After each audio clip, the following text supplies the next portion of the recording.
All right. It was a historic night at the WNBA Draft. The picks are in and history was made. The NBA playoffs are ready and we'll break down who plays who and when. Emotions ran high last Saturday at Crypto Arena, and Monday was decisive for the Stanley Cup Playoffs. We are days away from the granddaddy of them all, and we will break down when and where to tune in to Wrestlemania 42. Yep, and Los Dodgers are the first MLB team to 10 wins. Tyson Fury lays out a new challenge, and MLS Matchday 7 left some looking for a new job.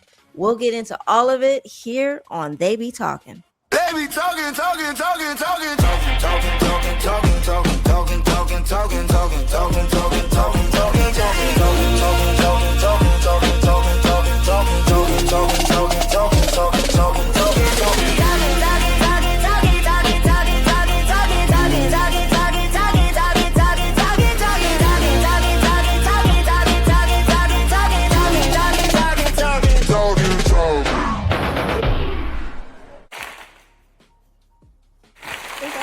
Oh, there they are. All right, the audience, they're sleeping. Wake up, guys. Wake up. Because we got another show of They Be Talkin. Welcome back to another fun week. I'm your host. My name is Brooke, but I'm also known as Shorty Bang Bang, okay? And with me, as always, I got my master amigo, Dizzy. What's going on, Dizzy? How was your week, man? Oh. Uh-oh. Okay. What's wrong? Roller coaster of emotions. The Yes. Kings were in, and then they weren't, and then they are, and then Kobe played his last home game, and I was crying, and then the Galaxy finally win on the road. The Clippers fall to number 9, but somehow that works out because they get a home playoff game, and then you see Mike Trout doing home runs with Aaron Judge, and let's not even get into SmackDown, Raw, and all the madness that was happening in WWE, because if you get me started now, I'm not going to stop talking. Okay, well, shut it up, because per usual, we have so much to talk about. So let's jump in, starting with the champs from this year's women's NCAA basketball tournament. That's right, the Lady Bruins, baby. Dizzy, you must have been on cloud 9. I know you saw the champs dancing with the Clippers, celebrating, keeping the celebration going. Check them out. At halftime during the Clippers last week against OKC, I believe the UCLA Lady Bruins were recognized and celebrated at Intuit Dome. And what better way to celebrate than to do their iconic dance? You're seeing Lauren Betts, Gabby Jaquez, and Charlize Ledger Walker performing their iconic dance alongside the Clippers Spirit Dance team. I mean, these girls get down. I see them. I see them on TikTok. They get the chemistry is great. They do all the little moves. Dizzy, you know some of those moves? Were you? I got 2 left feet. I got 2 left feet. Shorty Bang Bang. Like. Well, look, UCLA. You get me on the dance floor. I'm a good companion, and I have fun. But don't ask me to do no coordinated dance, because it's. I think the best thing that I could do is the achy breaky heart. I can definitely do that square dance. Okay. All right. Well, you go on with your achy breaky heart. Okay. Wow, you took it back. Good for you. All right. Well, maybe one day we'll get a clip of you doing some achy breaky heart line dancing. But in the meantime, UCLA, the Lady Bruins. What did I say? Line dancing? That's the same thing, right? Yeah. Different. Debatable? Okay. I don't know nothing about it, so I'm not going to claim I do. Anywho, the Lady Bruins, they kept the party going. Because, Dizzy, we got to talk about not only did they dominate on the court, but the WNBA draft on Monday. Let me tell you, UCLA, they didn't just show up. They practically moved the whole campus to the green room. That's right, because after that historic championship run, the big 3 plus a few more are officially taking their talents to the league, baby. 6 of them. this is unprecedented. You know, it was a literal takeover, Shorty. I mean, you're talking about 30 total picks, and 6 of them were Bruins. Yeah. The 6 Bruins seniors that led them to the national championship, and you know, Amazing. I 3 of them went in the top 10. Like, this is an absolute recognition of the work that the girls did, and that the program has been doing for a while now. For sure. Yep, you said it. 3 of them went in the first round. We had Lauren Betts. She went number 4 to the Washington Mystics. Then number 5 pick went to Gabrielle Jaquez, who was drafted by the Chicago Sky. And Kiki Wright, she went number 6 to the new expansion team, the Toronto Tempo. And let's also mention that Angela Dukelich was selected with the number 9 pick by the Washington Mystics. So she'll be joining her teammate Lauren up there. And the beat goes on because Gianna Nipkins completed the Bruins. Nipkins. She completed the Bruins record-setting first round when she was selected by the Connecticut Sun. I'm sorry, y'all. I am tongue-tied, but let's keep going. She was the number 15th overall pick. All these Bruins. And the party continued in the second round. when Charlize Ledger-Walker was selected number 3 in the second round. And she also went to the Connecticut Sun. So you've got 2 teammates that are going to continue to be teammates in the WNBA. That's so cool. That is so cool and rare. It's very rare, and it's absolutely amazing. Like, you just and if don't quote me on this, but I believe Gianna and Charlize, who are both on Connecticut, were also roommates during the UCLA season. Wow. Like, talk about keeping it going. Well, shout out to them. Shout out to the ladies. The WNBA season next year, well, not next year, this year is going to be one to watch for sure. And full of Lady Bruins. Yep. Lady Bruins. And also shout out the number one pick. There she go. Right there. Daisy Flood. She's going to join the Dallas Wings with Paige Beckers. Looking forward to it. It's going to be some serious hooping going on. I'm just really happy that the WNBA was able to work out the deal, that they got everything worked out, and we're going to have a season that's going to happen on time. Yes. I'm really looking forward to it. I hope everybody stays healthy. I hope that all the new players come in and make a positive, difference. This is year 30 of the WNBA. Making me feel old.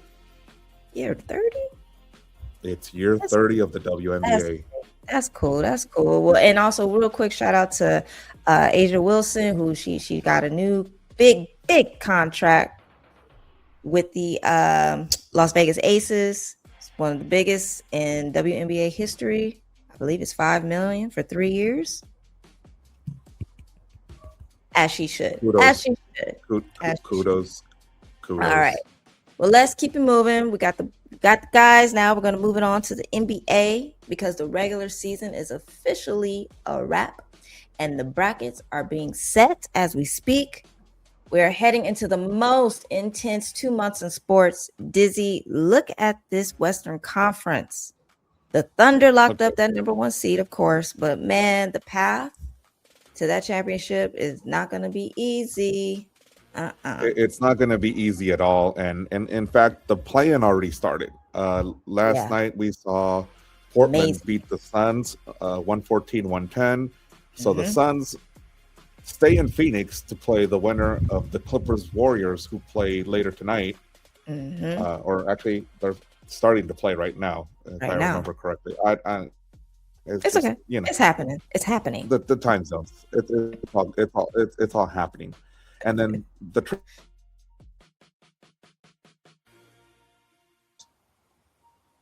craziness.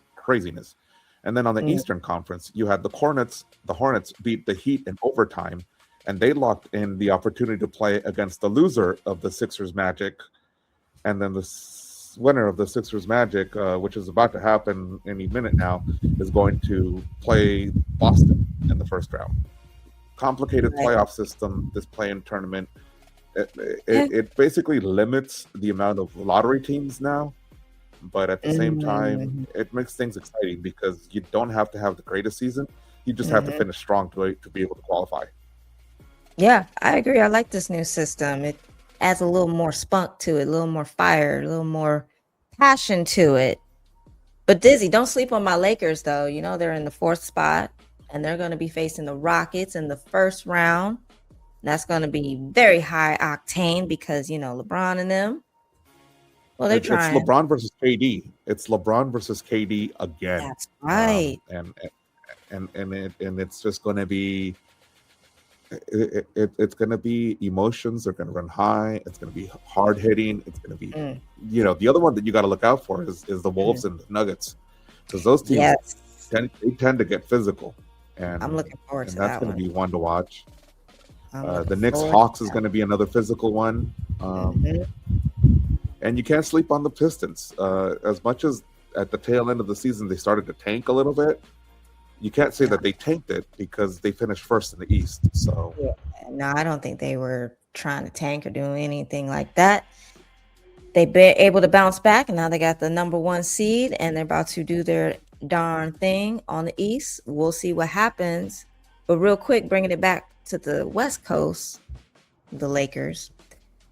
You know, we mentioned that they're going to be matched up with the Houston Rockets with KD, and that's going to be an amazing thing to watch. But meanwhile, you know, Luka and Austin Reeves, he's they're sidelined with injuries, and so that means Mr. LeBron King, that is going to have to step it up.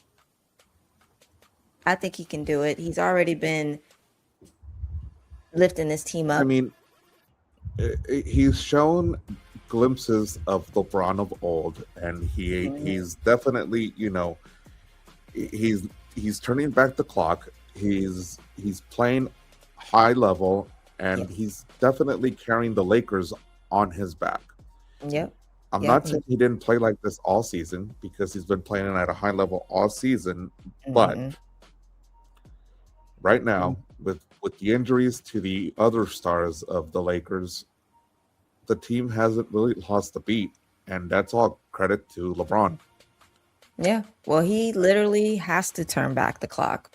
He even said it. He admitted to himself. He said he's tapping back into a role he's accustomed to, but he definitely wasn't expecting to play this year. Well, play that role, which I think is a little odd to say, because, I mean, you're the king. You should always be tapped in. But still, at least, he's 60% from the floor at age 41. While still being the primary playmaker. That's not normal. We all know that. I just hope that he can keep it up, because we all know at this big age, you know, the body starts to do weird things. We weren't saying it, but we were definitely thinking that the Lakers were on life support without Luka, and that they were going to have zero shot of winning any playoff series, let alone make another run for a title. Yeah, but with the LeBron that's playing today, and you know, and he's showing off why he's chosen the number 23. It definitely feels, or at least for the Laker faithful, that they're going to have a possible good run in this playoffs. Granted, because they fell to the 4, they got to play the 5. The 5 is Houston, who's been on a tear lately. And you know, LeBron versus KD, it's one that's going to be drawing ratings for sure. It's going to be the premier matchup of the first round. And then once you get past that, you're looking at possibly, I'm not going to say that they're definitely, but you're looking at possibly playing the Thunder. Oof. Yeah, I'm gonna wish them well. I'm gonna wish them well, because Father Time is still undefeated.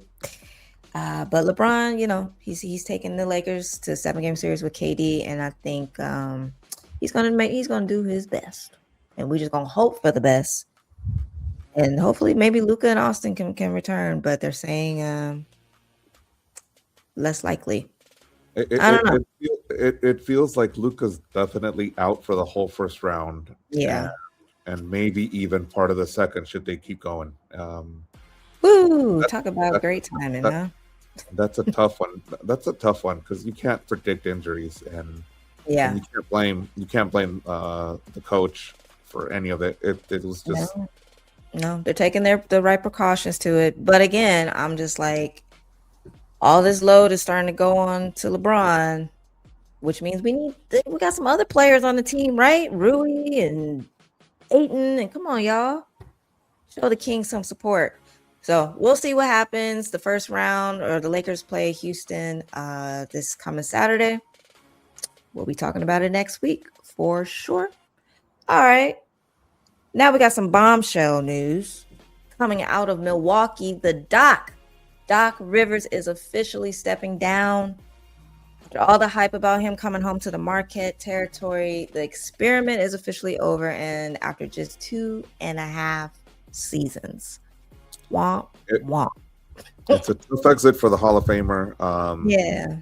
The Bucks did finish with a dismal record of 32 wins and 50 losses this year, and it's the first time that they're missing the playoffs since 2016, breaking the 9-year run that they did have. But it's got to stink for the city in general, because they were at the top of the mountain 2 years ago, if I'm not wrong. Was that 2 years ago? I think it was about 2 years ago. Man, time flies. But look at it in the context, though, because Giannis missed 46 games this season. Okay, you can't win at that level when your main piece, the big guy, is sidelined. You can't do it. Doc, he mentioned that he missed Grandparents' Day. Okay, and he wanted to spend more time with his 7 grandkids. So maybe he's ready to just call it done. But this is a wild contrast, though. I mean, you're getting inducted into the Hall of Fame. Yeah.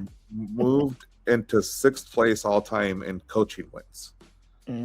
And all of a sudden you have this disconnect with a team that even missing, the Greek Freak. Yeah. It was a solid team. A team that could have finished 40-40. Like, you don't win every game, but you could have finished near 500. Like, well, clearly something else might have been going on, perhaps in the locker room, perhaps, I don't know. Milwaukee just was not able to get it together these past 2 years, really. And now Milwaukee is on their 3rd coaching search in 3 years. And there's already rumors about Doc maybe having some type of advisory role. And who knows if Giannis is coming back to the team? I don't know. It don't look like it. Buck fans, you better buckle up, because this summer it's going to be a long one. It's a wild one, definitely. All right. It's a wild one. Okay. Well, we'll see what happens with that. Hockey. On to happier news, or a little bit bittersweet. Let's get into the NHL. All right. I got you. So, all right, we got some hockey action this past Saturday. Not only marked the last regular season home game for the Los Angeles Kings in 2026, it was also the last regular season home game for the captain. Anze Kopitar was born August 24th, 1987, and he is of Slovenian descent and is recognized as one of NHL's premier two-way forwards. He was drafted 11th overall in 2005, and he became the first Slovenian to play in the NHL in 2006, and has played his entire career in LA for the Kings, winning 2 Stanley Cups. Bravo, bravo. Now, earlier this year, Kopi, he became the Kings' all-time franchise leader in points, assists, and games played. He's a 2-time Frank J. Selk Trophy winner as the top defensive forward, and 3-time Lady Byng. Is that how you pronounce it? Lady Byng Trophy winner. Lady Byng Trophy winner for gentlemanly conduct. So what's that mean? He didn't get in no fights? He basically good sportsmanship. Okay, we love it.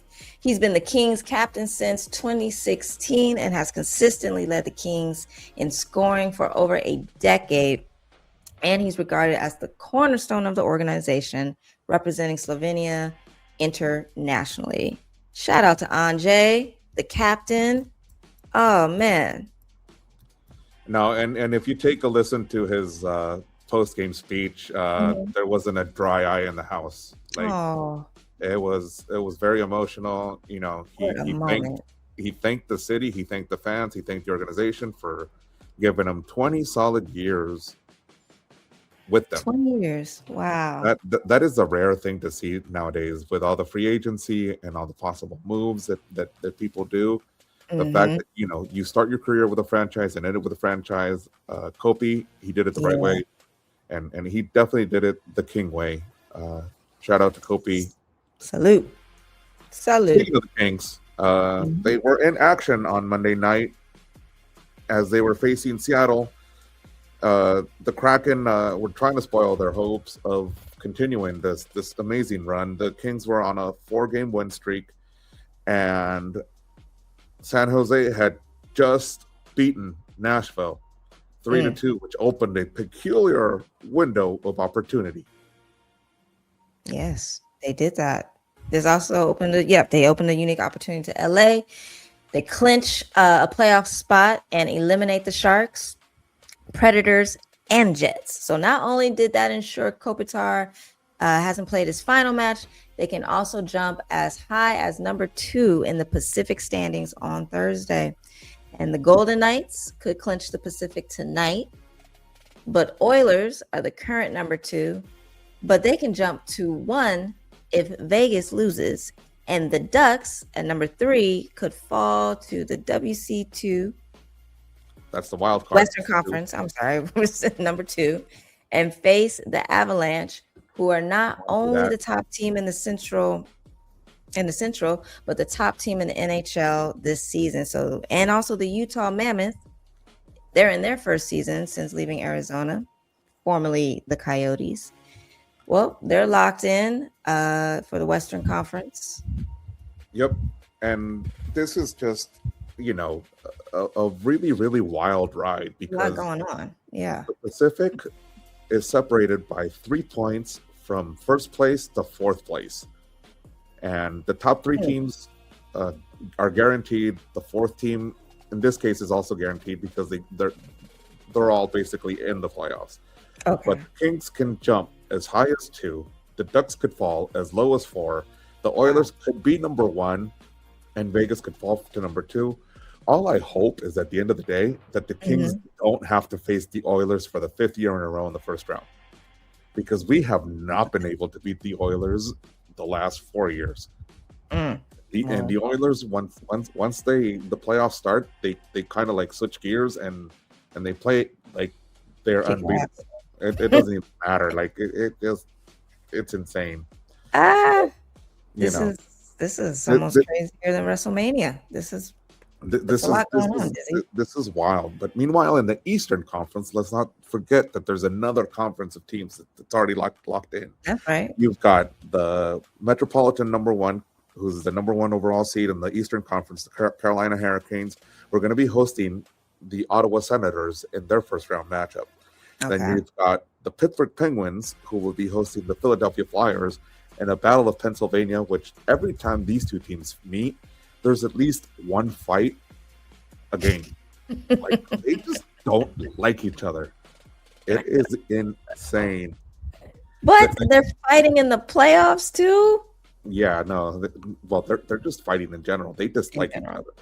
And then you've got, in the Metropolitan Division, you got the Pittsburgh Penguins hosting the Philadelphia Flyers, and that in itself is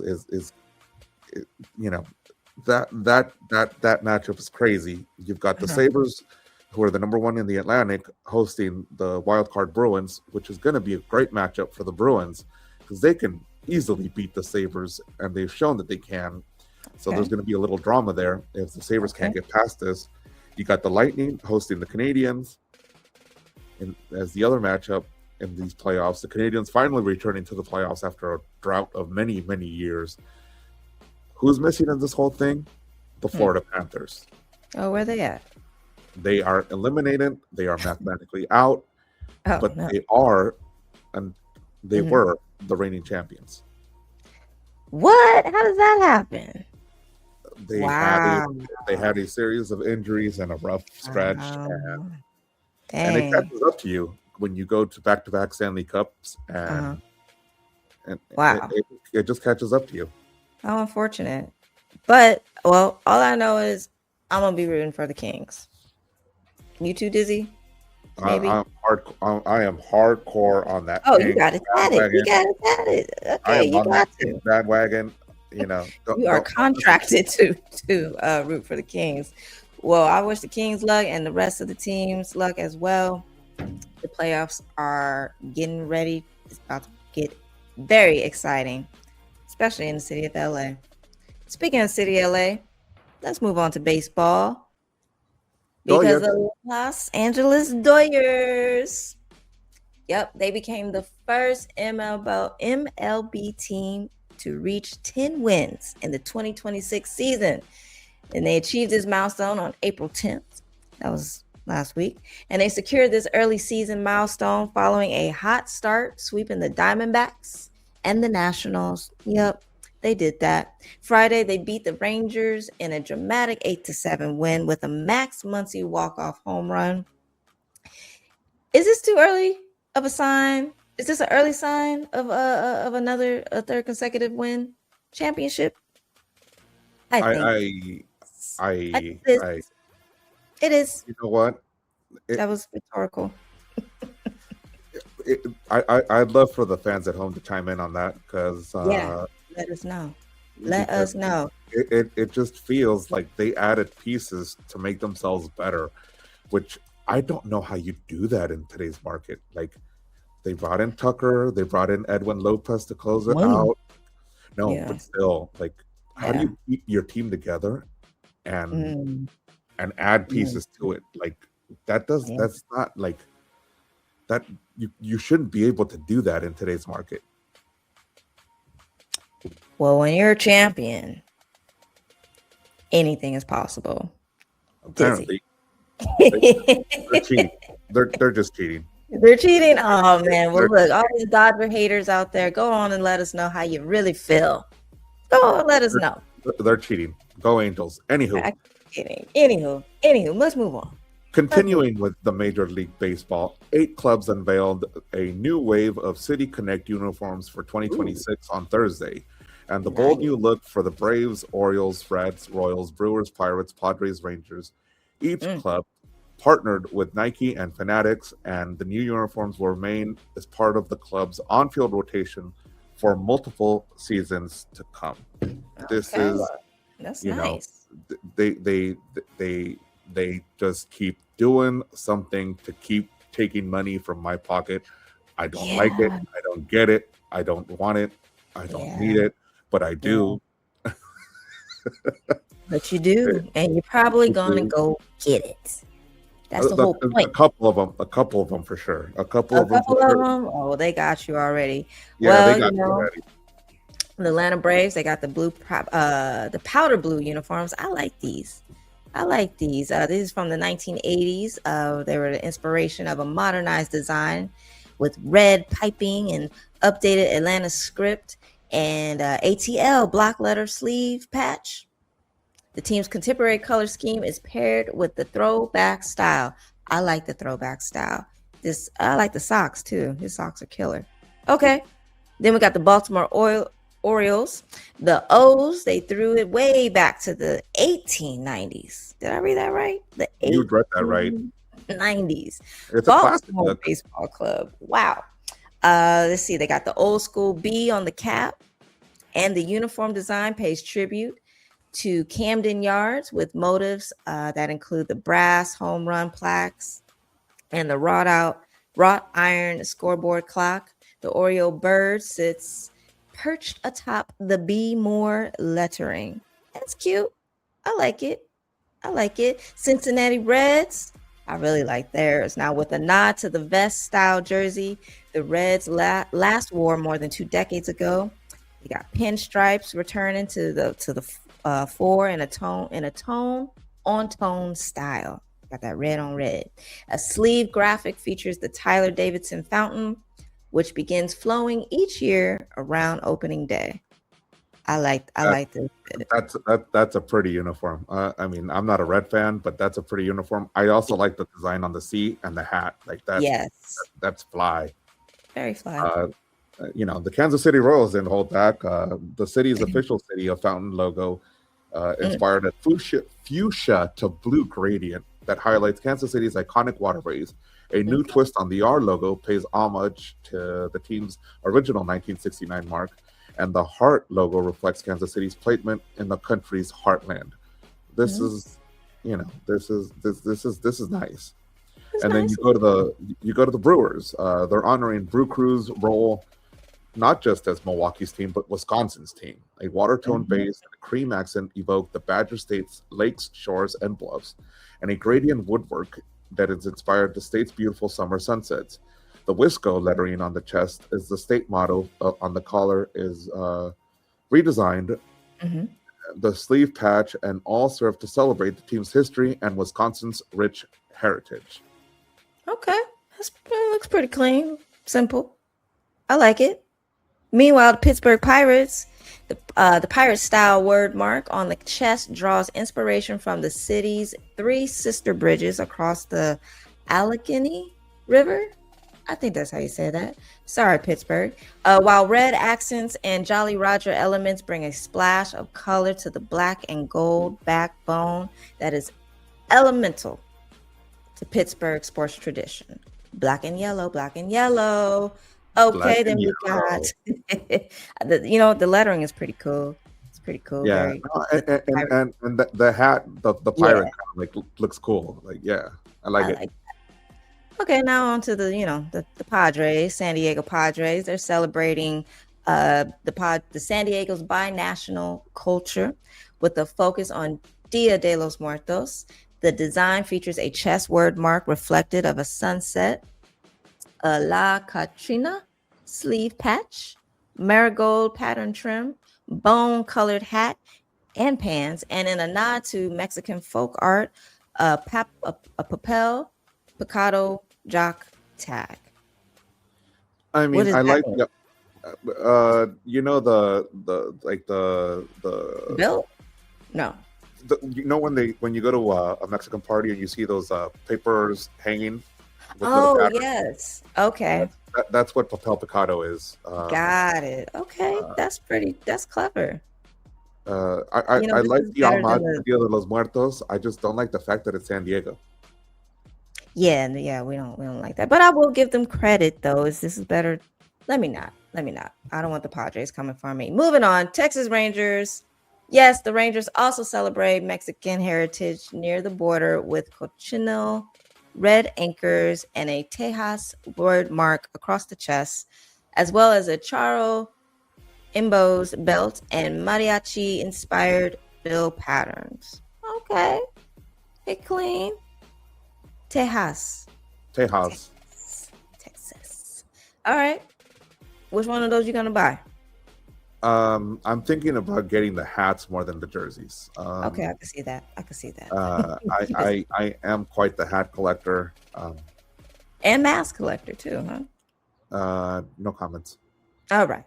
Okay. All right. Well, Dizzy, we got to talk about something that went down all the way in London over the weekend.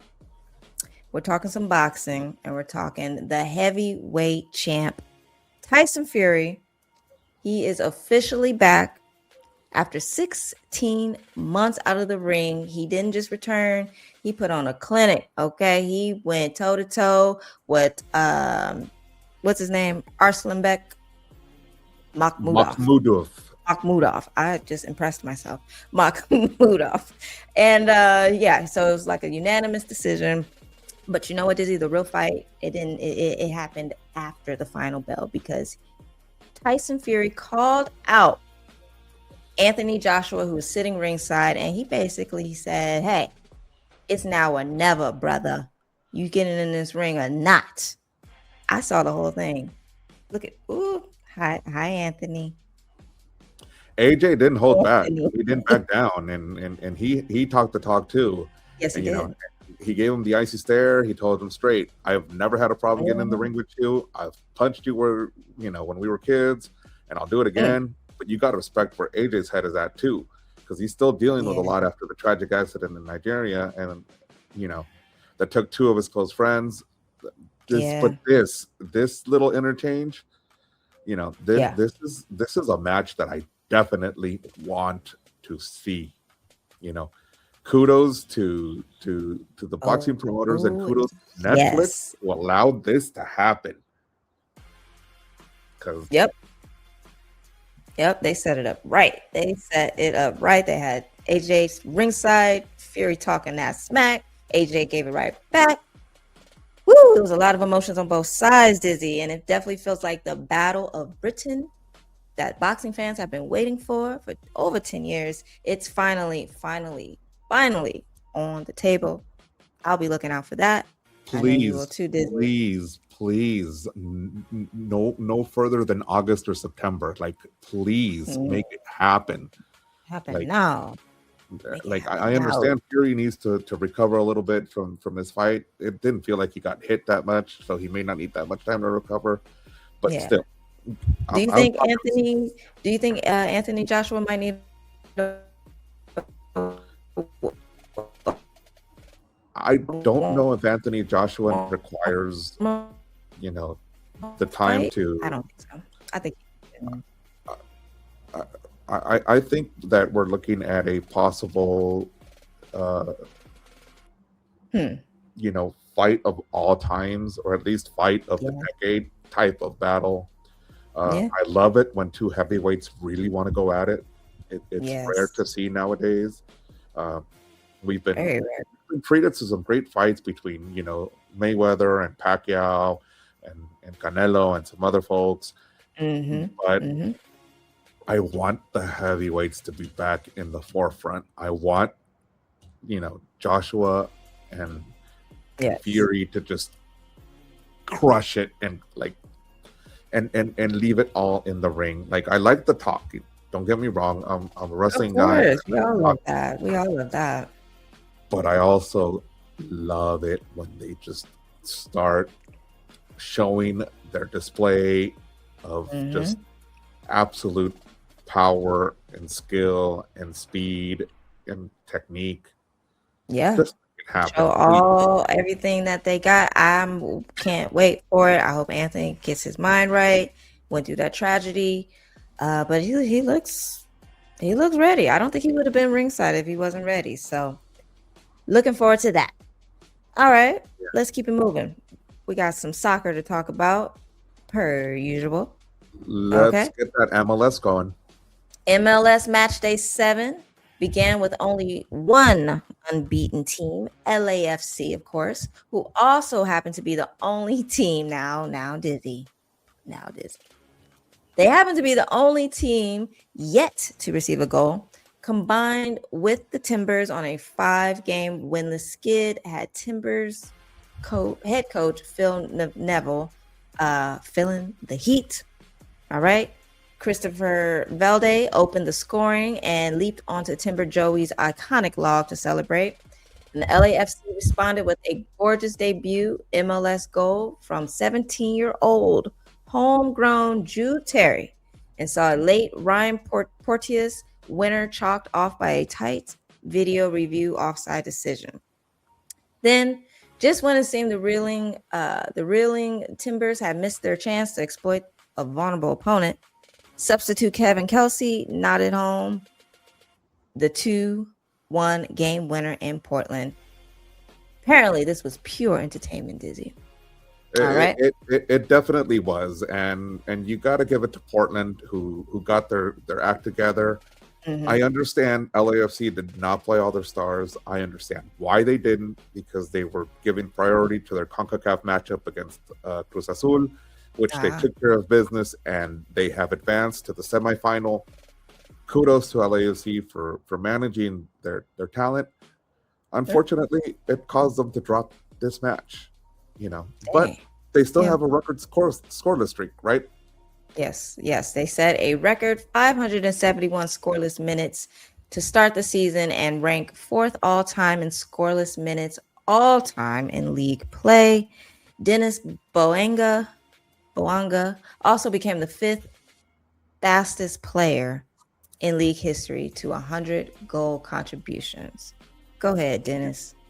You know, Dennis Bouanga came into this league and he was just really a beneficial key component to this LAFC squad, and he fit in well. And he continues to fit in well. It's a little sad to see him leave the league after the World Cup. Oh, okay. But That's sad. But at the Dang. same time, it goes to show the work that he put in was beneficial to him also moving on to a different league. You know, he's mixed in with some amazing names like Preki and Joseph Martinez and Carlos Vela, who was his teammate, and Robbie Keane, who was a Galaxy champion 3 times, and Sebastian Jovinko, who was a champion with Toronto. This is a list of people who really made a positive contribution to the sport today. This is absolutely, you know, kudos to Dennis Bouanga, kudos to LAFC. They've just been doing things right. What else can you say? Kudos. That's all I'm gonna say. Let's move on to the LA Galaxy. That's your team, Dizzy. That's my team. Yep, as you got it tatted on you. Well, they went into this week on a 4-game winless skid in league play and a 4-2 loss versus Toluca in the Konikov Cup. They were also on a winless road streak for over a year, and their last road victory coming October 2nd, 2024 against the Colorado Rapids. Something had to give, and it did. It did at Q2 Stadium in Austin, Texas, home of Austin FC. Dizzy, give us a play-by-play. Tell us what happened. All right, so Marco Royce decides to show up on a corner, taking the corner kick, and he set up Maya Yoshida for the first half opening goal. And then in the second half, Eric Tommy scored his first goal in the Galaxy jersey. Things got interesting, though, because Mirta Ozuni scored in the 85th minute, and Austin really started pressing the Galaxy. But in the end, the Galaxy got their 2-1 victory. Head coach Greg Vanney earned his 150th career MLS victory, and he became the 8th manager in league history to reach that milestone. And the Galaxy finally went on the road. Yeah, you could breathe. You could breathe a little more easy now, Dizzy. I'm happy for you. I'm happy for the Galaxy. You good over there? Yeah. You know who's not good? The Houston Dynamo. Yeah, they're feeling it. They're feeling it because the Colorado Rapids smashed the Houston Dynamo 6-2 Saturday night.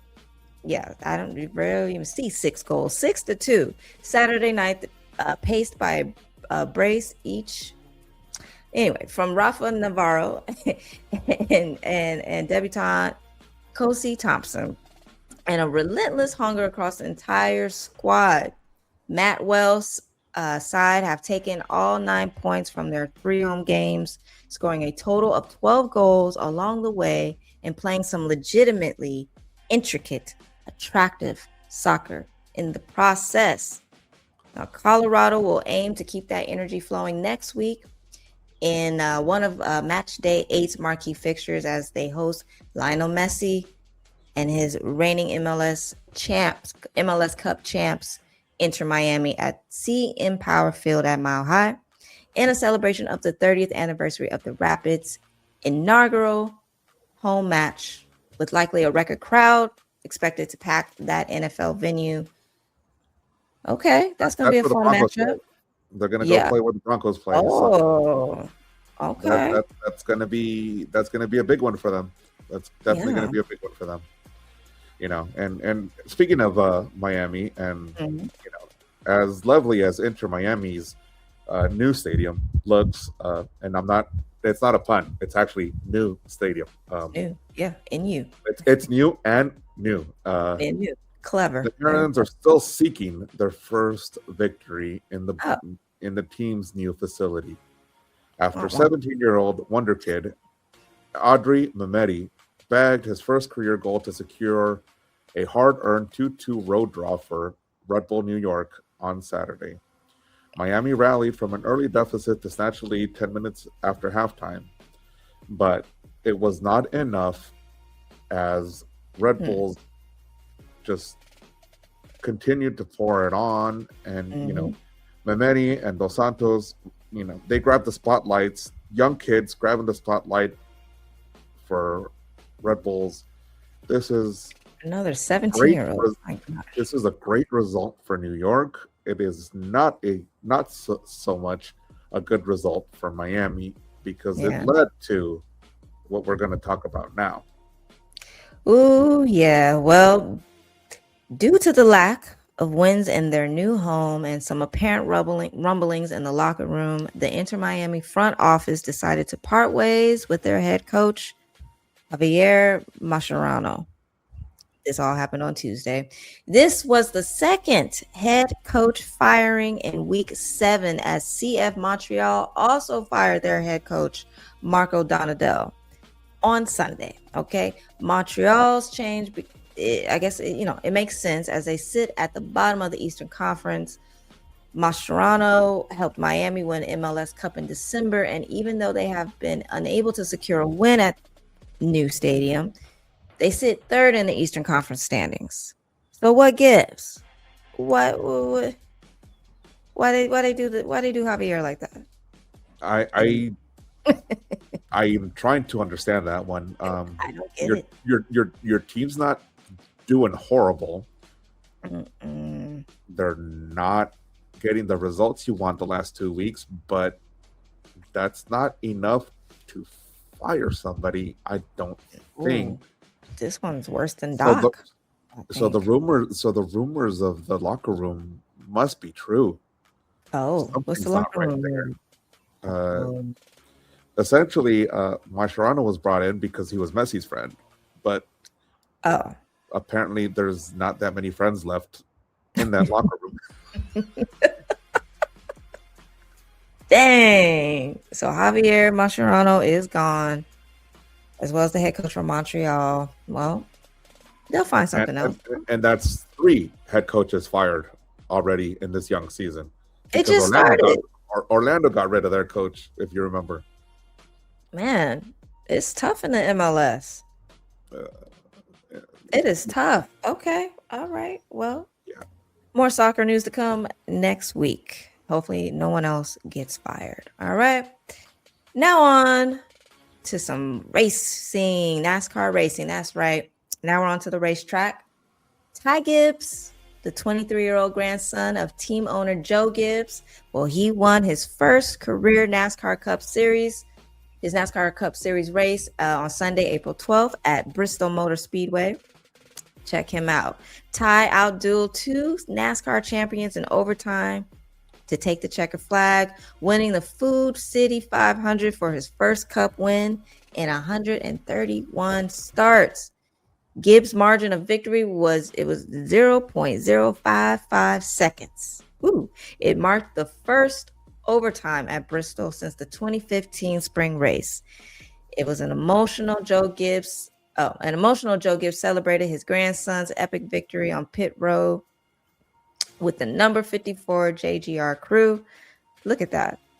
Donuts. That's so cool that the granddad who owns the team celebrating his grandson who won his first race. That's just epic. You know, Joe Gibbs is known to be a legendary head coach in the NFL with the Washington that's right. Skins for many seasons. And now he's taken his money to NASCAR. We're seeing the fruits of his labor and his grandson now as a racer and taking full advantage of the fact that grandpa owns a NASCAR team. Right. I think I would do the same, Ty. I am not claiming nepotism because you have to be really skilled to drive one of these cars. So, the fact that he's able to do it for grandpa, that's just absolutely insane. Yeah. And then when you listen to the emotion of Ty post race, just you get a feel for what it is. Awesome. It's awesome that you can do it with great people, and to be in this position is great. I would love for my father to see this, but I know he knew it was going to happen and expected it as well. So, it was a great day for us. My 54 boys didn't give up. Pit crew is just amazing. This is our family. Miller! And it's been great. So, it's just such a great deal. Very honored to be in this situation. Thank you for Monster Energy. Been with me my whole career. Thank you for Mitch Covington, Dave Gallen, Helton, everybody a part of it that's been, they've been with me since I was a kid. Wow. Look at that. Been with me since I was a kid. Been with me since I was a kid, and he's only 23. He's been bred for this, okay? That young man knows how to race, and his papa noticed it, and he said, "Go ahead, boy. Go ahead. Go ahead." So shout out to Ty. Another fun thing that we saw on the racetrack, that same racetrack, for race fan aficionados, was Bubba Wallace's car. Did you get a chance to see it? Bubba, what happened? What he got on his car? He had Wrestlemania 42. Oh boy, all over his car. Oh boy, it's official. It is WrestleMania season. And yes, NASCAR is a part of it. It's officially Mania Week, Dizzy. So that's pretty cool. Bubba, I envy you for driving this car. Bubba, I hope you this car kind of like got put aside and you have another car to drive so that I can possibly sit and park it in my house, because it is so cool. How much would you pay for that, Dizzy? I would give this arm and the other leg. Okay, that's fair. That's fair. That's fair. Well, yeah, this marks officially Mania Week, Dizzy. Bubba got it on his car right there. Where do we even begin here? Let me see. How about we recap SmackDown and Raw in 30 words or less? Okay, let's try this. I bet you can't do it. Let's count. Who's counting? You counting? Okay, we'll go for it. Here we go. Danhausen. Yep, he won his debut match in WWE. Bailey lost to Alexa Bliss in her hometown. Pat McAfee, has protection from WWE executives and is untouchable until Mania. Jelly Roll continues to get beat up.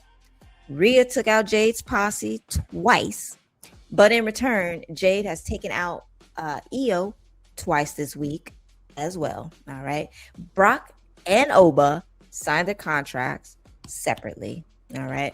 Liv Morgan continues to attack Stephanie Vaquer's Blindsided. And Liv has a new song and music video as well.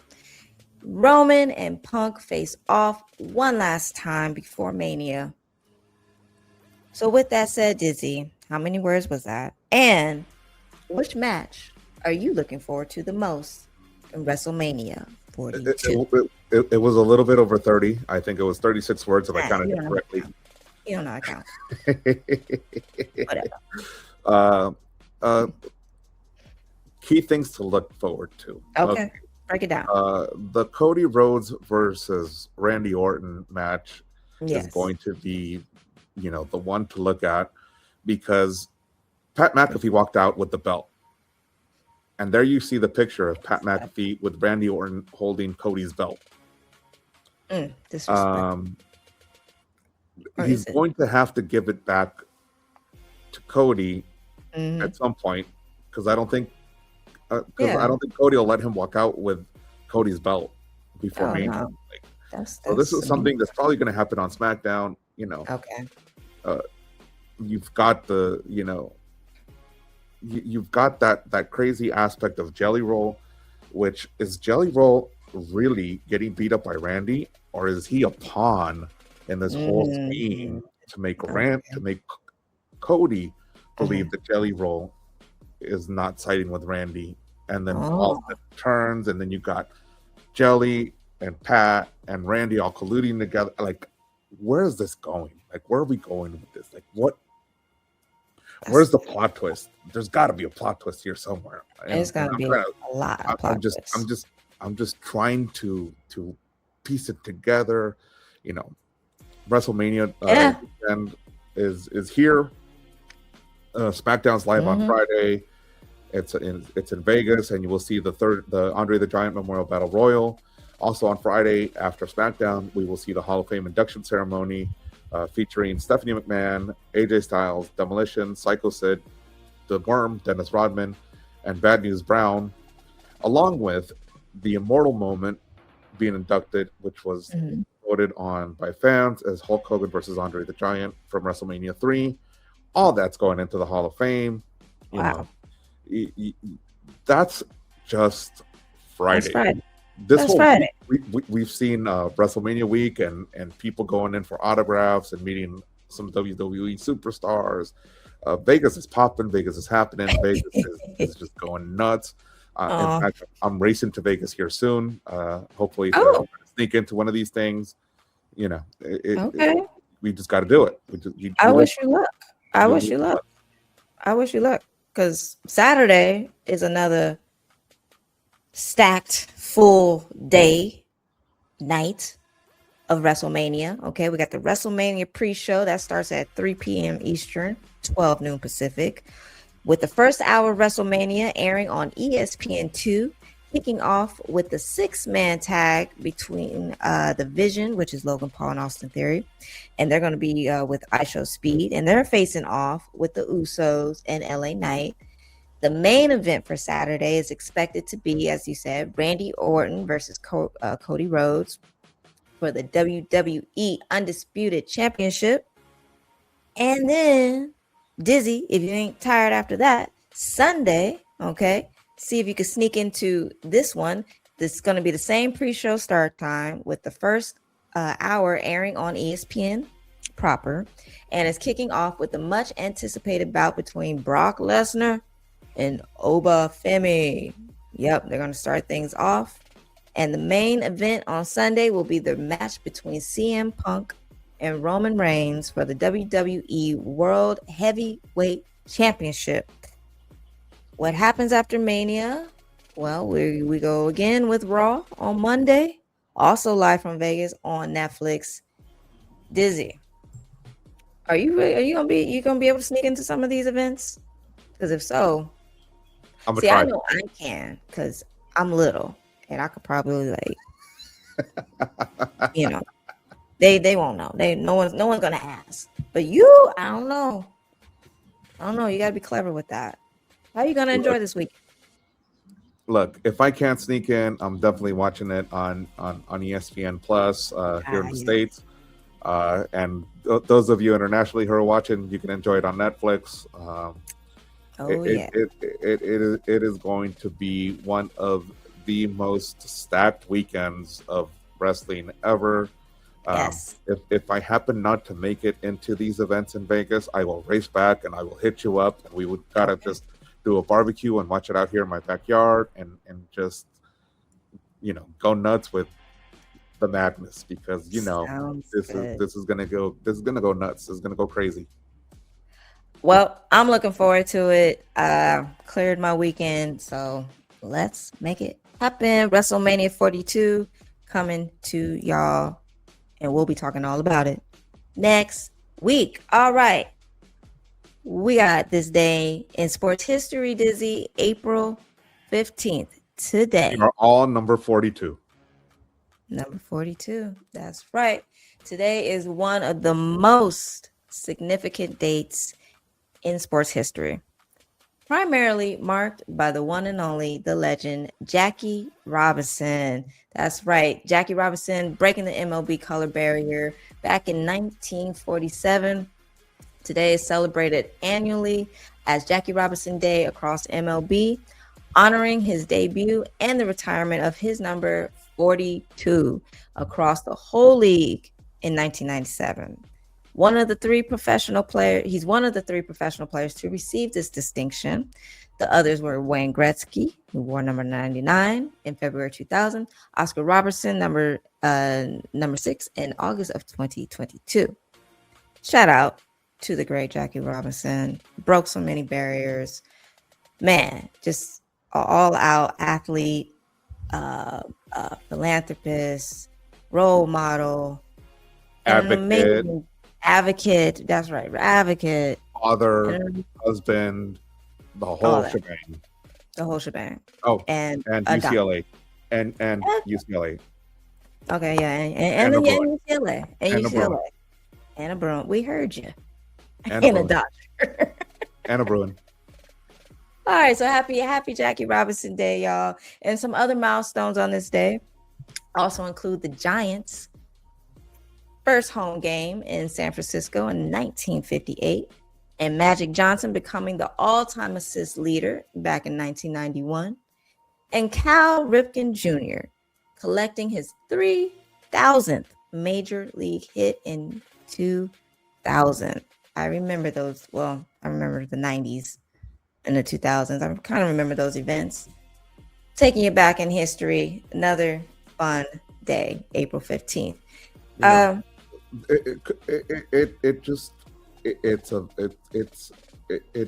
it's amazing that so many things happened on this particular I day. know. Yeah. The Magic Johnson thing, it was bound to be broken because all records are meant to be broken. John That's Stockton, I believe, is now the all-time assist leader in the league. I believe he still holds that. I think so.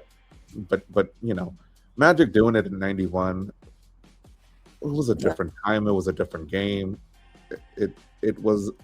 He was one of the transitioning groundbreakers into what the league is today. Cal Ripken Jr. 3,000 hits. It's nothing easy to get 3,000. No. We saw it in the movie Mr. 3000 on how much a fictitious ball player was struggling to get that mark.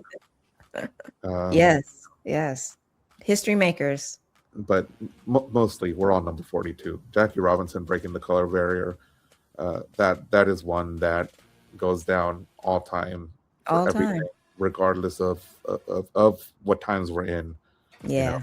Yeah. That's a major one in the history books. So love to hear it, love to recognize it. All right.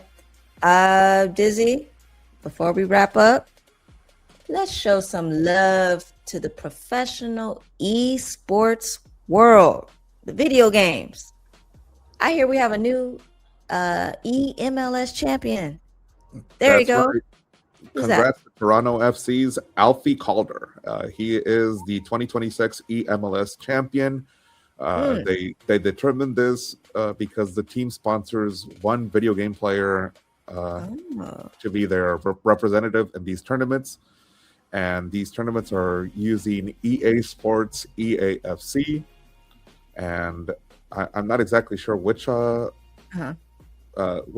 they're using, if they're using clubs or if they're using seasons or if they're using friendlies to play this tournament out. Yeah. But they definitely set up a tournament, and you've got That's this cool. year Alfie, who's the big winner for Toronto. Kudos to him. Kudos to MLS for doing this EMLS Cup. Next time, send me an invite. I will crush whoever gets in front of me. Ooh, and I will be cheering for you, Dizzy, because there's some money in that, ain't it? There is, but I'm really not that good. But I'll still crush them physically. Oh, you never know. You gotta believe in yourself, Dizzy. I keep telling you, you gotta believe in yourself. And I think it's cool that the MLS sponsors the gamers to represent them. Like that's cool. That's cool. I don't know if any other sports do that, but if so, I don't know. I'm not looking for this. There is a Madden tournament. I just don't know if it's. Oh yeah, Madden. You got me thinking. Okay, all right. Well, shout out to the esports. Maybe we'll have some more updates. More episodes. Pay attention to that space as well. But that's gonna do it for this week's episode, y'all. We've covered everything. Okay, King James, he's putting that crown back on this weekend. We'll see what he does, KD in Houston with Houston in the playoffs. Doc Rivers, he's gone. He's not in Milwaukee no more. Out of there. Lady Bruins, they're in there, okay, with the WNBA draft. Yes, they're still partying out there in Westwood, all right? And next week, we're going to have so much more to talk about because, like we said, Wrestlemania. Woo! We got NBA playoffs, NHL. All that recap is going to be off the chain. So make sure you come back next week. All right. And also make sure that you like, follow, subscribe, and share the episode with all your sports friends, okay? Dizzy, thank you, as always, for everything that you do. And thank you to our viewers all around the world. Shout out to Japan. All right. I was going to try to speak Japanese. We see you. We see you. We see you. Yeah, we do see you. We see you. All right. And to all the fans all around the world, thank you for tuning in. Make sure you come back next week. We'll see you then. Arigato. Thank you. Gracias. Yeah. De nada. Merci. Danke. I can't think of any other one right now. Peace. That was good. They be talking.